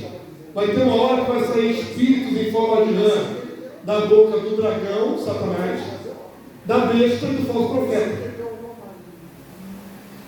Perceba uma coisa, Satanás é um ser espiritual, um querubim caído. O espírito do anticristo é um espírito, não é um homem. É um demônio. É como 1 João 4 fala, 1 João 18. Exatamente, as primeiras cartas de João vai ser o espírito do erro, o espírito que possuía muitos falsos profetas. Por isso fala assim, já há muitos anticristos. É só em 1 João que fala da pluralidade de anticristos. Plural. Porque na verdade, essa entidade possui vários homens, os homens são só os vasos. Um homem cheio do espírito do anticristo vai falar pela boca do anticristo. Eu acho que é isso que está confusão. Por exemplo, eu me confundia. Eu achava que a besta era anticristo, era tudo, entendeu? É tudo a mesma coisa. Só que tem um homem que é, digamos assim, o avatar humano do anticristo. Ele precisa possuir um homem. Só que esse espírito do anticristo, ele não é como o Espírito Santo, que é o mesmo espírito todo. Não é. São vários espíritos, então seria isso. Não, é um espírito só, mas atua em várias bocas. E o que, quando eu falo, vou te explicar isso. Quando eu falo pelo Espírito do Senhor, você também entende pelo Espírito do Senhor, é um Espírito só que nos unifica. Mas quando alguém fala mentira pelo Espírito do engano, não você está possuído do Espírito do Anticristo, mas está propagando a doutrina dele, a sujeira dele, as ideias dele. Você não precisa estar necessariamente possuído da entidade de Cristo. Mas o que você fala com mentira, propagando mentira, é pelo espírito do erro, que engana as pessoas. Isso não é uma possessão necessariamente, mas é uma propagação do engano do anticristo. Mas não que ela esteja com ele. Não necessariamente está possuída da entidade do anticristo. Por exemplo, se eu ensino para vocês, olha irmãos, nós não vamos sofrer nada, nós vamos sair 7 anos antes. Isso vem do Espírito Santo de Deus, vem das Escrituras? Não. Qual é o Espírito atuando nessa obra? Do anticristo. Não quer dizer que aquela pessoa está endemoniada, possuída com a entidade anticristo. mas está com a essência dele, está com o ensinamento, a doutrina dele no coração. Agora, o último anticristo, esse tirano, ele é homem de carne e osso, nasceu do ventre de mulher, mas ele vai ser tomado da entidade anticristo. Ele é a personificação dessa entidade. O avatar. Nesse caso, ela vai possuir esse cara. Ele é a besta. Ele é o oitavo rei. Ele é o anticristo. Ele é Gog. Ele é o Maade para os árabes. Ele é um cara poderoso, cheio de poder sobrenatural. Agora perceba outra chave de entendimento disso. Quando estão perdendo a guerra, tem um texto que tem tradição, vai sair da boca de Satanás, o dragão. Vai sair da boca do anticristo e vai sair da boca do falso profeta espíritos em forma de rã. Olha como sai espírito do espírito. Conseguiram entender? Não é espírito em forma de rã. Espírito em forma de rã. O formato que aparenta aquele espírito é rã. Mas a palavra de Deus diz que são espíritos de demônios. Quais são os demônios? Satanás, a besta e o falso profeta. São espíritos desses demônios que saem operadores de sinais para os povos da terra. Qualifica essa trinca como demônios. Demônios. Está confuso? O que está neles é demônios, seres demoníacos. Mas eles estão diante dos homens como homens. O homem, o rei, o oitavo, quem tem boca que fala arrogância, que tem boca de homem, ele é uma pessoa, mas dentro dele tem demônio.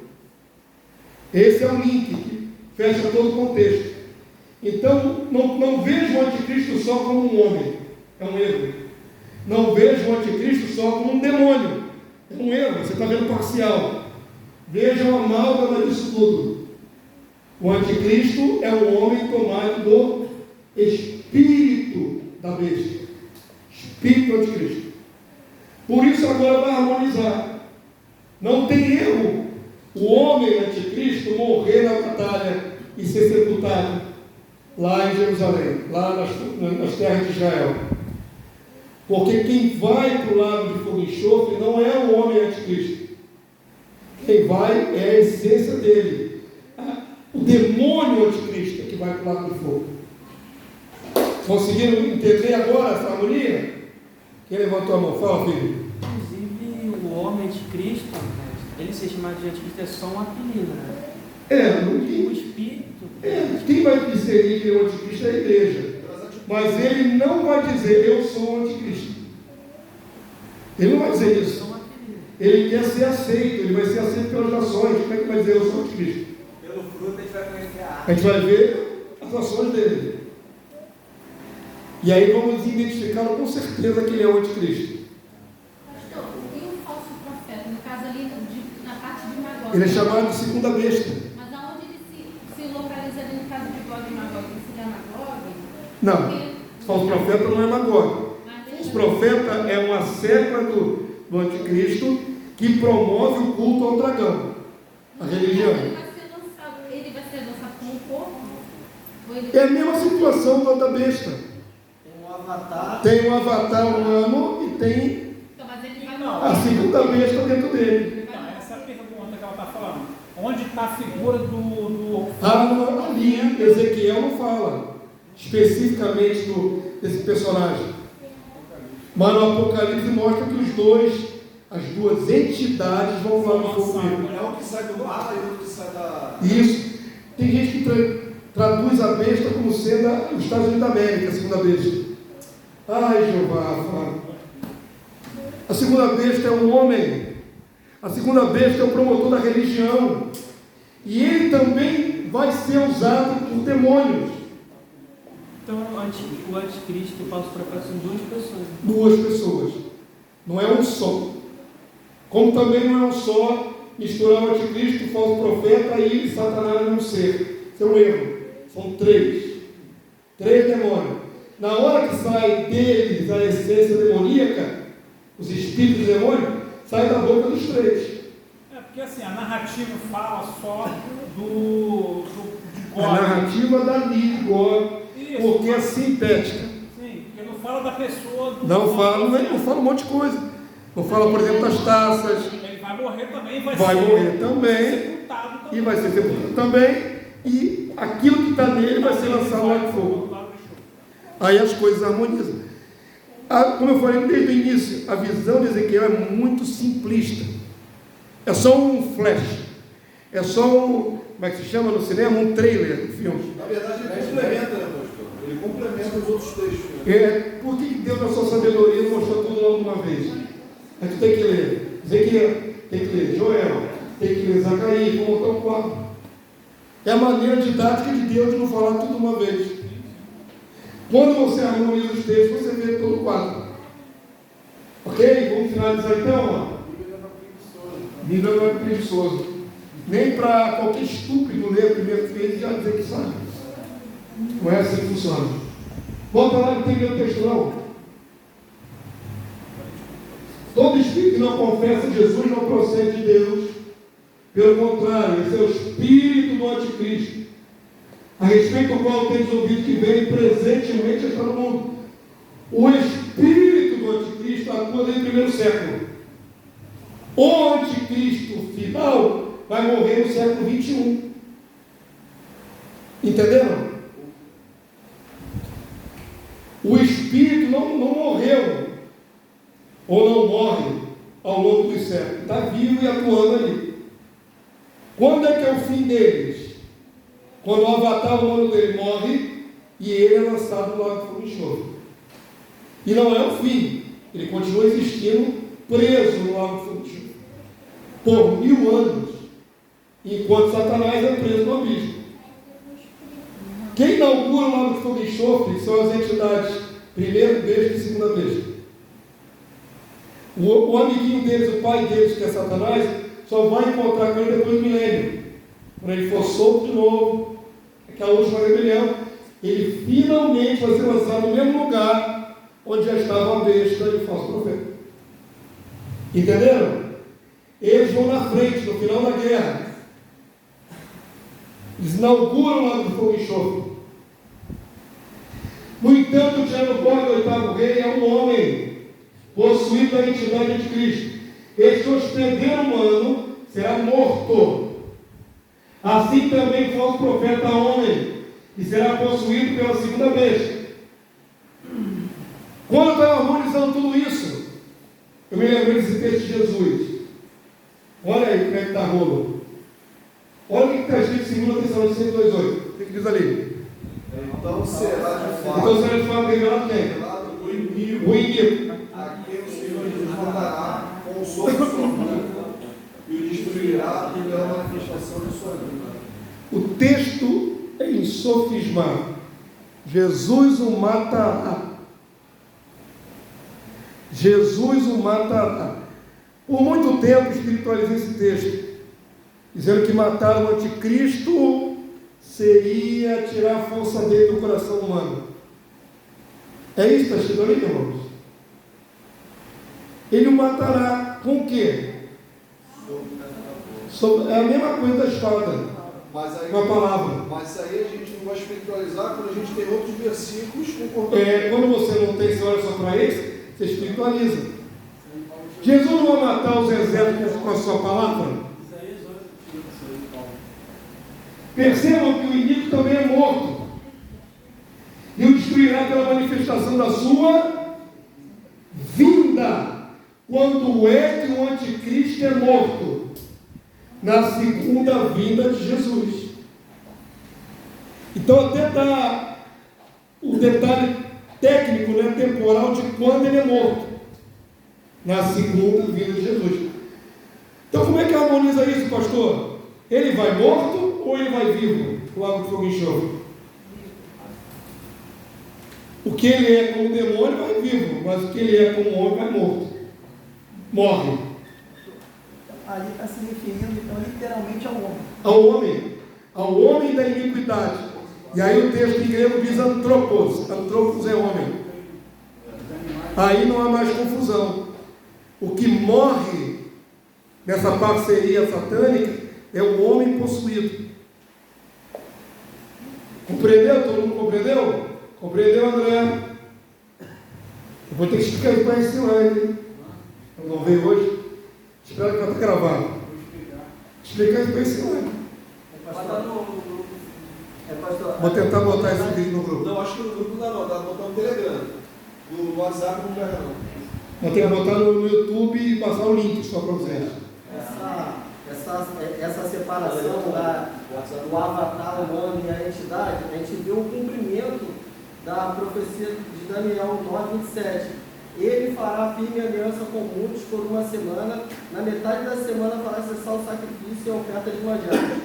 Sobre a asa das abominações virá o assolador, até que a destruição que está determinada se derrame sobre ele. Aqui a gente vê que não é uma entidade, mas quem vai fazer aliança é um ser humano que recebeu a entidade. E faz aliança porque é aliança política, que vai tratar no âmbito humano. Mas a derrota dele já está determinada desde Ezequiel. A derrota do anticristo já está determinada. O período dele é limitado e o fim dele já está determinado. Tanto o avatar humano como a prisão das entidades. O avatar humano morre, as entidades são presas. Deu para entender? Harmonizou? Então fechamos a aula de hoje. Tem mais alguma coisa, filho? Passa aí. Eu vou ter uma ilustração. Eu creio que uma arte vai ser islâmica. O homem, né? O anticristo vai ser islâmico. Então ele pode ser morto no campo de batalha, é um homem. Mas o que também é espiritual. O que é espiritual vai para onde? Lago de fogo e enxofre. Ali está separado. O homem anticristo é morto e sepultado. O espírito do anticristo irá vir para o lago de fogo. Amém? Compreenderam? E com essa revelação interessante e bombástica, terminamos a aula de hoje. Até terça-feira que vem. Vou tentar editar esse videozinho aí para as minhas possibilidades.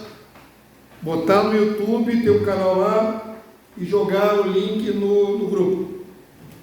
Para quem quiser ouvir de novo, o Pedrinho vai ouvir. Quem quiser ouvir de novo os detalhes.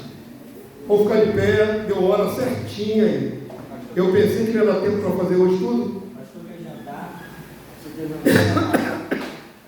Mas não é isso não, pô. Estou aqui desde 7h30, 2 horas já aqui. Já deu, não deu não? Alguém quer fazer alguma pergunta? Pode fazer. Eu fico aqui mais meia hora. Eu acho que também é amarradinho. Tem que estar vendo os cachorros. Irmãos, é muito importante vocês estarem aprendendo essas coisas. Levamos anos para equalizar esses detalhes.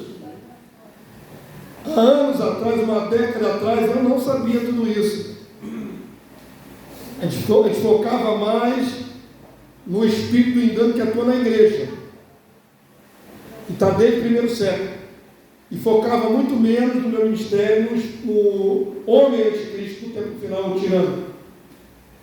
Então Deus nos deu, construiu todo esse caminho, esse pavimento, para agora em 1h30 eu passar para vocês e vocês entenderem. Isso é uma bênção, um privilégio. Levou-se anos para chegar a essa compreensão. E agora vocês aprendem em 1h30. Pum, rapidinho. Mas, professor, só para finalizar, esse anticristo ele terá poderes? Terá poderes, tem alguns poderes sobrenaturais dele. Está cheio de demônio. Ele vai ganhar muito. Vai fazer alguns sinais. Vai fazer alguns sinais. E até na profecia islâmica, uma ade faz sinais. O líder, né, que será o anticristo, faz sinais. Alguns sinais. Mas o que promove a religião não é o anticristo. Quem promove é a segunda besta, o falso profeta. O falso profeta é o braço religioso dele. Pastor, vocês têm que ler esse livro, O Anticristo Islâmico. A gente tem dicas aí, a Bíblia nos mostra aí a respeito do anticristo, de onde que ele pode vir, que até falou no anterior. O falso profeta, vir da igreja, correto? Não, só fala que vem da terra. Alguns chutam, né? Chutam. Que é a igreja. O padre aquele papo que está lá. O Papa Bergoglio, Franciscão? Muitos falam que ele Sei não. falam que ele é o anticristo, mas o anticristo não é. Mas é aquela visão do anticristo de Roma. Sim. É uma visão errada. Quem vê o anticristo em Roma não vê vindo do Oriente. E o falso profeta ele vai estar aliado com o anticristo. Né? Sim. Então vai trazer a Por igreja. isso, você tem que compreender. Eu estou falando sério, seria interessante vocês lerem o Anticristo Islâmico, de Joel Richardson. Ele amarrou tudo isso de maneira extraordinária. Quando você vê as profecias islâmicas, o Mahdi, que é o Messias dele, não reina sozinho. Vem Jesus do céu, islâmico, para reinar do lado do Mahdi. Esse Jesus islâmico é a figura do falso profeta. Ele não reina sozinho, o Mahdi. É o Mahdi e o Jesus islâmico do lado. Convertido ao Islã. Com 33 anos, nunca morreu na cruz, vai casar, ter filho e vai morrer. Quando você vê essa mitologia toda dos muçulmanos, você compreende muita coisa. De maneira espelhada, eles também creem no Messias, creem em Jesus de maneira espelhada, do jeito deles. Creem no anticristo também. Creem que haverá um anticristo. O anticristo deles é o contrário. É o nosso Jesus. Deve ser o nosso Jesus, porque é um judeu. É muito interessante quando você compara a profecia bíblica correta com a escatologia islâmica. É a antítese do outro lado, assim, muito interessante. E eu fiz escola dominical com tudo isso explicado, irmão, está tudo online, só ir lá ver, pô. Está lá, ó, profecia e geopolítica. Está lá sintetizado, simplificado, tudo isso. Eu tirei, não tinha essa cultura, aprendi com o Joel Richardson. Assista lá, vídeo por vídeo, você vai entender tudo. Amém? Não seja preguiçoso, né? A Bíblia não é para preguiçosos. Eu também não preciso botar lá o vídeo 1h30 e aprende um de cada vez. Pai Santo, louvado seja o teu nome. Obrigado por essa noite. Mais uma vez a tua palavra nos veio ao entendimento. Senhor, como é bom poder ler e entender e não passar por cima do texto porque não entendemos o contexto. O Senhor tem nos mostrado com clareza a tua palavra. Enxergamos, Senhor Deus, como literalidade. E aquilo que é literal não pode ser transformado em figura. Jesus virá a essa terra e vingará o sangue dos santos. Jesus esmagará as forças de Satanás, da besta e de um falso profeta. O Senhor mesmo matará esses exércitos. Está escrito, nós enxergamos. Te pedimos graça agora, Senhor, não só para absorver esse entendimento, mas para quando for passar adiante, quando for para ministrar outros corações, dá-nos graça, sabedoria, autoridade e pleno domínio da tua palavra, como obreiros que não têm que se envergonhar, que manejam bem a palavra da verdade. Ajuda-nos a sermos destros assim, em nome do Senhor. Eis o tempo que a tua igreja precisa ouvir essas coisas. Ajuda cada servo teu. Leva-nos em paz, guardados pelo teu poder. Possamos chegar todos bem nos nossos lares, guardados pelo teu santo poder. E nenhuma força das trevas possa nada contra os teus servos que vieram aprender a tua palavra. Guarda-nos em ti. Leva-nos em paz. Em nome de Jesus. Amém e amém. Glória a Deus. Vamos na paz de Cristo. As minhas ovelhas amanhã tem culto de oração.